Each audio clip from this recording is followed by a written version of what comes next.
नमस्कार दोस्तों, यूट्यूब के मेरे चैनल यूपी बोर्ड पढ़ाई में आपका स्वागत है।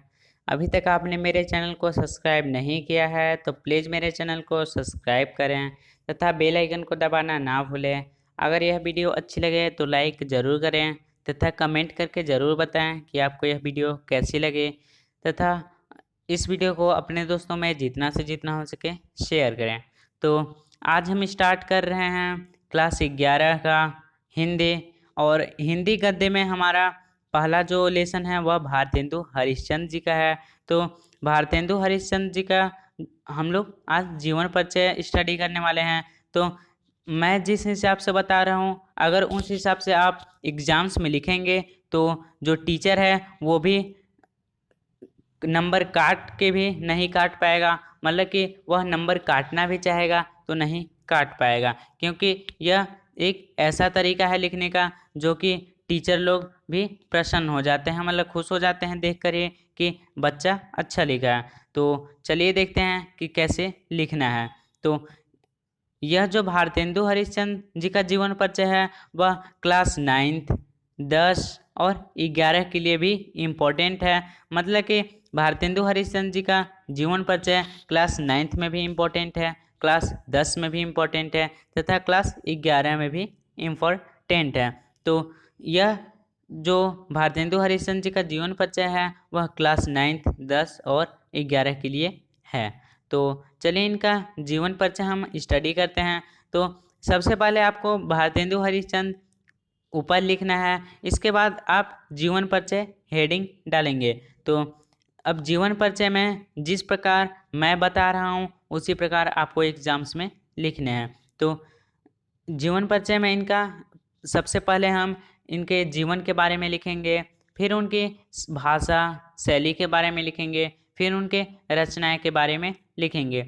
और आपको इसमें ये काम करना है कि जहाँ भी आपको अच्छी चीज़ लगे, जैसे कि उनका जन्म स्थान, माता का नाम, पिता का नाम, तो उनको आप अंडरलाइन करते जाएंगे या तो अलग कोई पेन से लिखेंगे। तो उनका जीवन परिचय चलिए स्टार्ट करते हैं। तो आधुनिक हिंदी साहित्य के जन्मदाता भारतेंदु हरिश्चंद्र का जन्म 9 सितंबर 1850 ईस्वी को काशी में हुआ।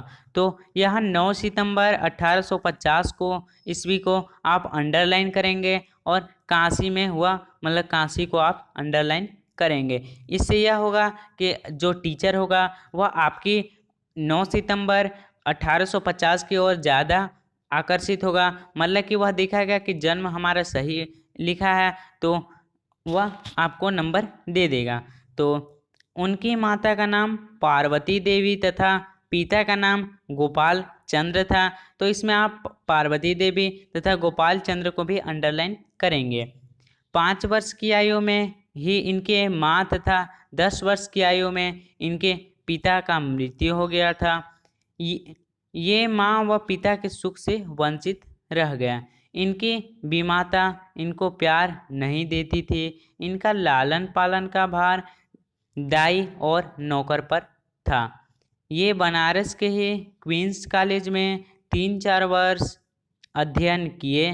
उस समय रईसों में केवल राजा शिव प्रसाद सितारे हिंद ही अंग्रेजी पढ़े लिखे थे।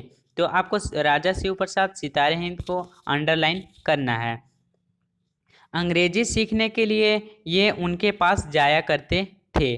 कॉलेज छोड़ने के बाद इन्होंने स्व अध्याय से हिंदी, संस्कृत, अंग्रेजी के अतिरिक्त मराठी, गुजराती, बंगला आदि भाषाओं का ज्ञान प्राप्त किया। तो यहाँ जो हिंदी, संस्कृत, अंग्रेजी, मराठी, गुजराती, बंगला है उसको आप अंडरलाइन करेंगे। 13 वर्ष की अल्पायु में ही इनका विवाह मन्नो देवी से हुआ। ऋण लेने की चिंताओं, कौटुंबिक तथा अन्य सांसारिक चिंताओं सहित 6 रोग से पीड़ित होने से इनका मृत्यु 6 जनवरी 1885 को हो गया। तो आप यहाँ 6 जनवरी 1885 को अंडरलाइन करेंगे, जिससे कि टीचर 6 जनवरी 1885 को जल्दी देखेगा, और आपका अगर आप बीच में कुछ गलत भी लिख दिए हैं तो उसको वो नहीं देख पाएगा, जिससे कि वह सही समझेगा और फिर वह आगे चेक करता जाएगा। तो सब इसमें जो जीवन परिचय था, इनका जीवनी था, उसमें हमने देखा कि इनका जन्म 1850 में काशी मतलब बनारस में हुआ था। माता का नाम पार्वती देवी तथा पिता का नाम गोपाल चंद्र था। इनके माता तथा पिता का मृत्यु इनके बाल्यकाल में ही हो गया था, जिससे ये माता व पिता के सुख से वंचित रह गए। और इनकी जो बीमाता थी, सौतेली माता थी, वह इनको प्यार नहीं देती थी। तो इनका लालन पालन का भार जो दाई और नौकर पर आ गया, और ये बनारस के ही क्वींस कॉलेज में 3-4 साल स्टडी किए। उस समय रईसों में केवल राजा शिव प्रसाद सितारे हिंदी अंग्रेजी पढ़े लिखे थे, तो वे अंग्रेजी पढ़ने के लिए उनके पास जाया करते थे। तथा कॉलेज छोड़ने के बाद इन्होंने स्वाध्याय से हिंदी, संस्कृत और अंग्रेजी के अतिरिक्त मराठी, गुजराती, बंगला आदि भाषाओं पर ज्ञान प्राप्त किया। तथा 13 वर्ष की अल्पायु में इनका विवाह हो गया था, और 6 जनवरी 1885 को इनका मृत्यु हो गया। तो भारतेंदु हरिश्चंद्र अब इनका भाषा शैली आता है। तो भारतेंदु हरिश्चंद्र नाटककार होने के साथ साथ कवि, निबंध लेखक, संपादक, समाज सुधारक भी थे। इनका मूल नाम हरिश्चंद्र था तथा भारतेंदु इनकी उपाधि थे। इन्होंने सन 1868 ईस्वी में कवि वचन सुधा और सन 1873 में हरिश्चंद्र मैगजीन का संपादन किया था। शैली की दृष्टि से भारतेंदु ने वर्णात्मक, विचारात्मक, विवरणात्मक, भावात्मक तथा सभी शैलियों में निबंध रचना की है। तो अब इनके आगे इनका हम कृतियाँ देखते हैं। तो कृतियाँ में इन्होंने नाटक में लिखा था नील देवी, सत्य हरिश्चंद्र, श्री चंद्रावली, भारत दुर्दशा, अंधेर नगरी तथा रत्नावली, मुद्रा राक्षस, भारत जननी, विद्या सुंदर आदि। तथा जो निबंध में लिखा है इन्होंने परिहास मंचक, सुलोचना, लीलावती, मदालसा आदि। अब इनका इतिहास देखते हैं। तो इतिहास में इन्होंने लिखा महाराष्ट्र देश का इतिहास, कश्मीर कुसुम आदि। तथा यात्रा वृतांत में लखनऊ की यात्रा, सरयू पार की यात्रा तथा जीवनिया में जयदेव, सूरदास की जीवनी, महात्मा मोहम्मद लिखा इन्होंने। तो आपको इनकी कृतियाँ को एक टॉपिक बाई टॉपिक लिखना है, मतलब कि हेडिंग डाल डाल के लिखना है। तो इससे क्या होगा कि आपका जो टीचर होगा वह बहुत खुश होगा, जिससे कि आपको इसमें पूरे नंबर मिल जाएंगे।